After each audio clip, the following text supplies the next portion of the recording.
Vous êtes un homme heureux aujourd'hui? Ah bah clairement, je suis un homme heureux, étant donné cette journée exceptionnelle, je dirais même exceptionnelle à double titre, exceptionnelle parce que nous avons quand même un produit de facture exceptionnelle, je crois qu'on a bien compris aujourd'hui. Vous parlez du jus. Que je parlais non seulement du jus, mais également du flacon. Le flacon procure aussi aujourd'hui l'ivresse, contrairement au verre de Musset. Puis une journée exceptionnelle de par la qualité des gens qui sont là, et notamment, on l'a entendu toute cette matinée, de Colin Scott, qui est master blender de ces produits exceptionnels, qu'on a entendu s'exprimer en anglais, mais on a quand même compris tout l'art de son métier de master blender. Quelques mots sur l'histoire de ce produit, Tribute of Honor, 21 bouteilles dans le monde, 2 qui ont été vendues en France à un prix qui dépasse l'entendement, quelques 200 000 euros, ai-je entendu dire. Comment définir ce processus ?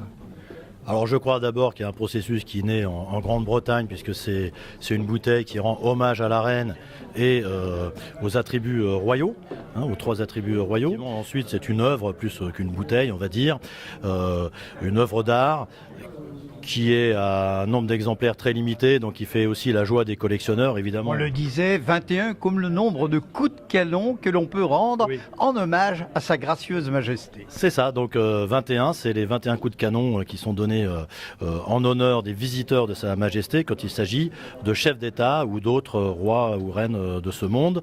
Voilà. Têtes couronnées. Les têtes couronnées, il y a les gens importants, les dirigeants de ce monde, donc c'est aussi un hommage à la reine d'Angleterre, donc nous sommes en France. Alors c'est vrai que ça paraît un peu singulier aujourd'hui dans un contexte un peu plus morose en France que de parler de choses d'exception comme ça, mais bon, on sait que la bouteille, la porcelaine vient de France, c'est fait vraiment... Revol dans Rhône-Alpes, puisque c'est... ou même dans la Drôme, je crois. Oui, dans la Drôme, Revol. Donc on a quand même un savoir-faire exceptionnel, que ce soit pour la faïence, pour la bijouterie, qui est le bijoutier de la reine qui a fait ça à Londres, et également, évidemment, pour le whisky qu'il y a dedans, qui fait pas moins de 45 ans, un assemblage d'eau de vie de 45 ans. 45 ans, au bout de 45 ans d'élevage, il reste encore du jus dans les fûts. Il en reste très peu, parce qu'il y a la part des anges, environ 2% par an. Donc c'est pas tout à fait linéaire, mais on peut se dire en 50 ans il reste plus rien, on pourrait se dire. Donc là c'est plutôt un concentré de jus, d'où d'ailleurs le prix du whisky dedans. Et après tout l'art de l'assemblage de Colin Scott qu'on a vu tout à l'heure, qui sait mixer tous ces produits pour en extraire les parfums. La substantifique moelle. Voilà, c'est le mot que je cherchais. Jean-Michel, merci encore une fois.